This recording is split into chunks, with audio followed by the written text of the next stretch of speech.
महाराज 20 अगस्त 2026 का पावन दिन साधारण नहीं है। इस दिन श्रावण मास के शुक्ल पक्ष की अष्टमी तिथि पड़ रही है, जिसे कई जगहों पर महाअष्टमी के नाम से भी पुकारा जाता है।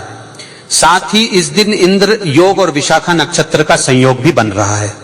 जब सावन का महीना हो, शुक्ल पक्ष हो, अष्टमी तिथि हो और साथ में गुरुवार का दिन भी हो, तो यह संयोग पूजा पाठ और मनोकामना पूर्ति के उपायों के लिए बहुत ही उत्तम माना जाता है। इसीलिए आज मैं आपके सामने वह उपाय रखने जा रहा हूं, जिसमें केवल 108 लाल फूलों या लाल पंखुड़ियों का प्रयोग करके आर्थिक तंगी और कर्ज से मुक्ति पाई जा सकती है। लेकिन इस उपाय को समझने से पहले मैं चाहता हूं कि आप यह समझें कि कर्ज और धन की तंगी सिर्फ एक आर्थिक समस्या नहीं होती, यह इंसान के मन को भी तोड़ देती है। जिस घर में कर्ज का बोझ होता है, उस घर की रौनक धीरे धीरे कम होने लगती है, हंसी खुशी कम हो जाती है, रिश्तों में तनाव आने लगता है, रात की नींद उड़ जाती है और दिन का चैन खत्म हो जाता है। मैंने ऐसे कई परिवार देखे हैं जो सिर्फ पैसों की तंगी की वजह से टूट गए, बिखर गए। इसीलिए आज का यह उपाय सिर्फ धन कमाने का उपाय नहीं है, यह मन की शांति लौटाने का भी एक जरिया है। चलिए अब मैं आपको बताता हूं कि आखिर यह उपाय है क्या और इसे किस तरह किया जाना चाहिए। धार्मिक मान्यताओं के अनुसार लाल रंग को शक्ति, ऊर्जा और सकारात्मकता का प्रतीक माना गया है।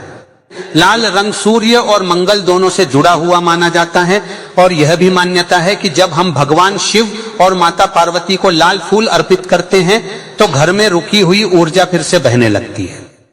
जिस तरह पानी का बहाव रुक जाए तो वह गंदा होने लगता है, ठीक उसी तरह जब घर में धन का प्रवाह रुक जाता है तो कर्ज और तंगी जन्म लेने लगती है। यह उपाय उसी रुके हुए प्रवाह को फिर से चालू करने के लिए किया जाता है, ऐसी मान्यता है। अब बात करते हैं इस उपाय को करने के सही समय की।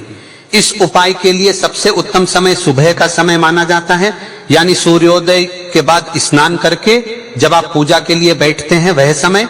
लेकिन अगर आप किसी वजह से सुबह के समय यह उपाय नहीं कर पाते हैं तो आपके पास शाम का प्रदोष काल भी एक अच्छा विकल्प है।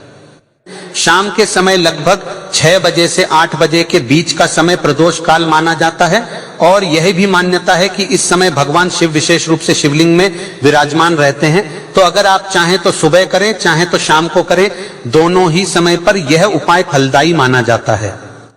अब आते हैं उस सामग्री पर जो आपको इस उपाय के लिए चाहिए होगी।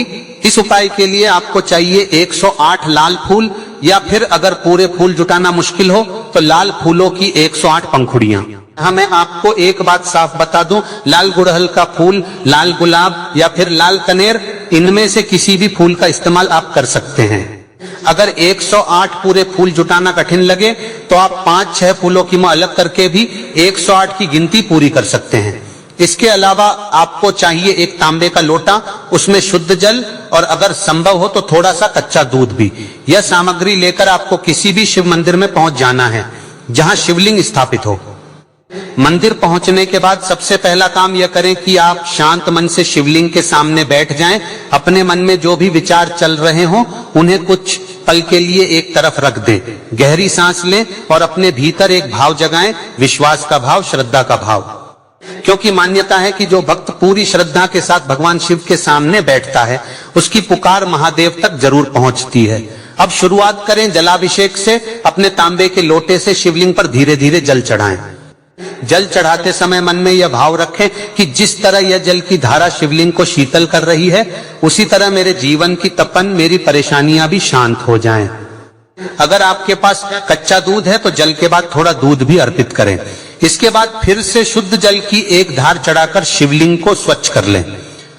माताओं बहनों, अब आती है इस उपाय की सबसे मुख्य क्रिया, यानी 108 लाल फूल या पंखुड़ियां अर्पित करने की क्रिया। यह काम आपको बहुत ही शांत और एकाग्र मन से करना है।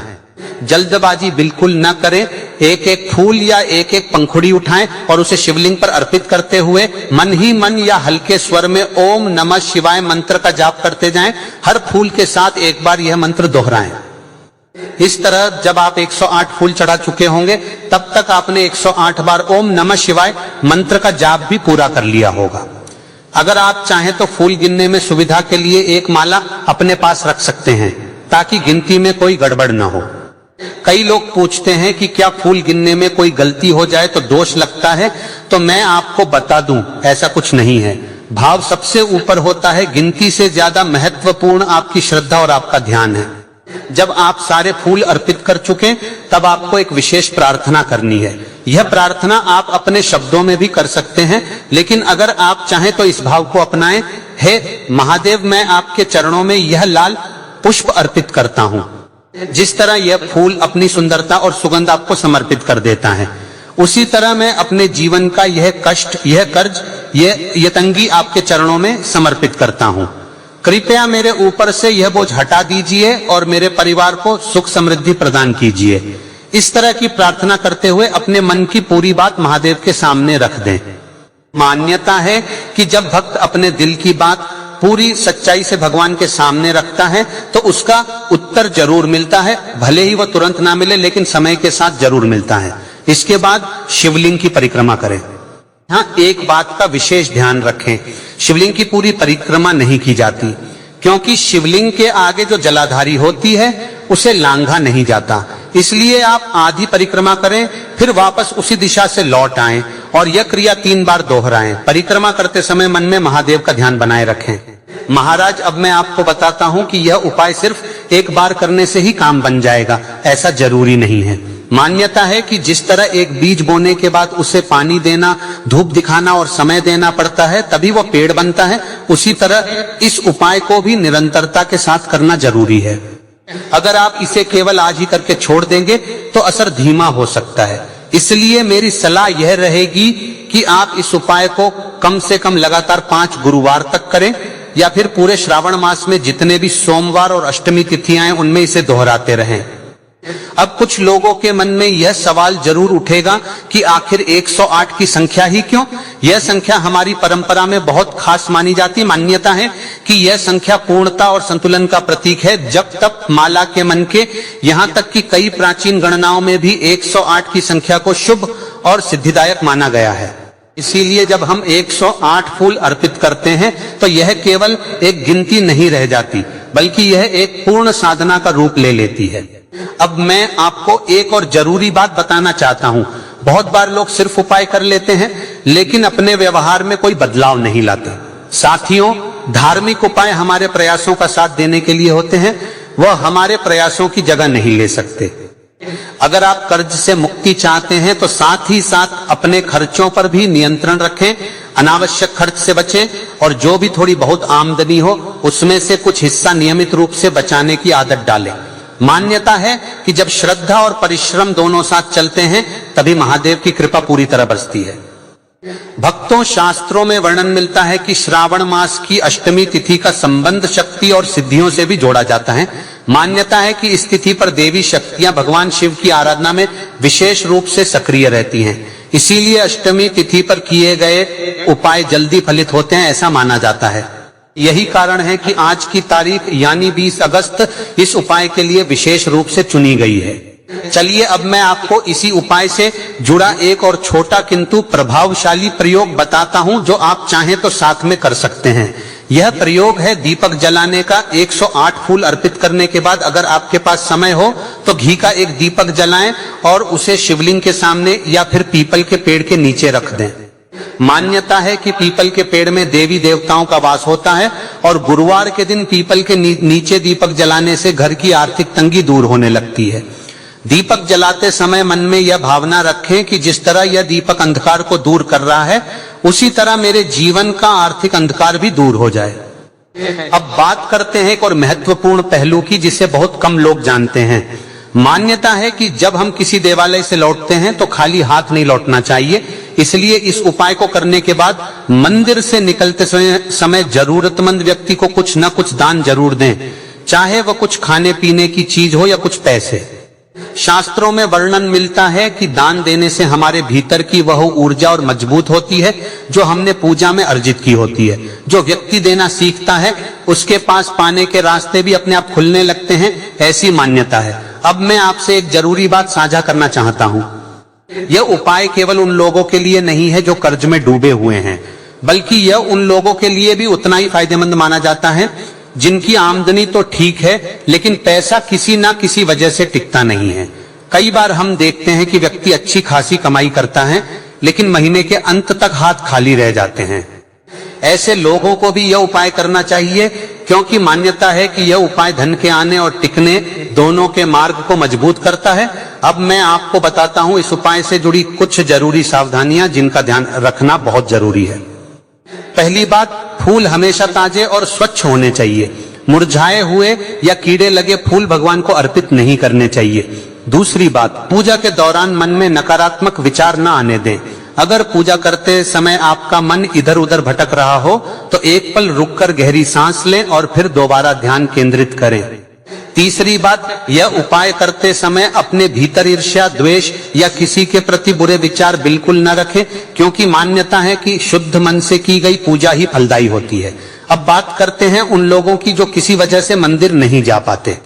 अगर आप बीमार हैं या घर से बाहर निकलना संभव नहीं है तो चिंता की कोई बात नहीं, आप यह पूरा उपाय अपने घर में भी कर सकते हैं। घर में जो भी छोटा मंदिर या पूजा स्थान हो, वहां शिवलिंग या शिव - पार्वती की तस्वीर के सामने बैठकर यही विधि अपनाएं। भाव और श्रद्धा घर में हो या मंदिर में, दोनों जगह समान रूप से फलदायी मानी जाती है। अब मैं आपको एक सच्ची भावना से जुड़ी बात कहना चाहता हूं। मैंने अपने अनुभव में देखा है कि जब लोग किसी संकट में होते हैं तो वे बहुत जल्दी परिणाम चाहते हैं, लेकिन साथियों, प्रकृति का नियम है कि हर चीज को अपना समय लगता है। बीज बोने के अगले ही दिन फल नहीं मिलता। उसी तरह यह उपाय भी तुरंत जादू की तरह काम नहीं करेगा, लेकिन अगर आप धैर्य के साथ, श्रद्धा के साथ इसे निरंतर करते रहेंगे तो धीरे धीरे आपको अपने जीवन में बदलाव महसूस होने लगेगा। कहीं न कहीं से रुका हुआ पैसा आना शुरू होगा, कोई पुराना कर्ज चुकाने का रास्ता खुलेगा या फिर कोई ऐसा अवसर सामने आएगा जिसकी आपने उम्मीद भी नहीं की होगी। भक्तों, अब मैं आपको बताता हूं एक और छोटी सी लेकिन बहुत असरदार बात। जब आप 108 फूल अर्पित करने के बाद घर लौटें तो अपने घर की पूर्व दिशा में एक लाल कपड़े में थोड़े से चावल के दाने और एक सिक्का रखकर उसे अपनी तिजोरी या धन रखने की जगह के पास रख दें। मान्यता है कि यह छोटा सा प्रयोग घर में धन के ठहराव को बढ़ाता है। इसे आप हर सप्ताह बदलते रहें ताकि ऊर्जा ताजा बनी रहे। महाराज, अब मैं आपसे एक और बात साझा करता हूं जो शायद आपके मन में सवाल के रूप में आ रही होगी। कई लोग पूछते हैं कि क्या यह उपाय सिर्फ शिवलिंग पर ही करना जरूरी है या फिर घर में रखी शिव प्रतिमा पर भी किया जा सकता है? तो साथियों, दोनों ही तरीके मान्य हैं, लेकिन अगर आपके पास मंदिर जाकर शिवलिंग पर यह क्रिया करने का अवसर है तो उसे प्राथमिकता दें, क्योंकि मंदिर का वातावरण, वहां की सामूहिक ऊर्जा और पवित्रता इस उपाय के प्रभाव को और बढ़ा देती है, ऐसा माना जाता है। अब मैं इस उपाय के साथ एक और बहुत ही सरल किंतु प्रभावी मंत्र जाप के बारे में बताना चाहता हूं। फूल अर्पित करते समय अगर आप ओम नमः शिवाय के साथ साथ बीच बीच में श्री शिवाय नमस्तुभ्यम का भी उच्चारण करें तो यह और भी उत्तम माना जाता है। यह दोनों मंत्र भगवान शिव को अत्यंत प्रिय माने जाते हैं और मान्यता है कि इनका जाप करने से मन को गहरी शांति मिलती है। अब बात करते हैं इस पूरी विधि को समेटने की। तो साथियों, संक्षेप में मैं आपको फिर से पूरी विधि याद दिला देता हूं। सबसे पहले सुबह या शाम प्रदोष काल में स्नान करके शिव मंदिर जाएं। साथ में तांबे का लोटा, शुद्ध जल, अगर संभव हो तो कच्चा दूध और 108 लाल फूल या पंखुड़ियां लेकर जाएं।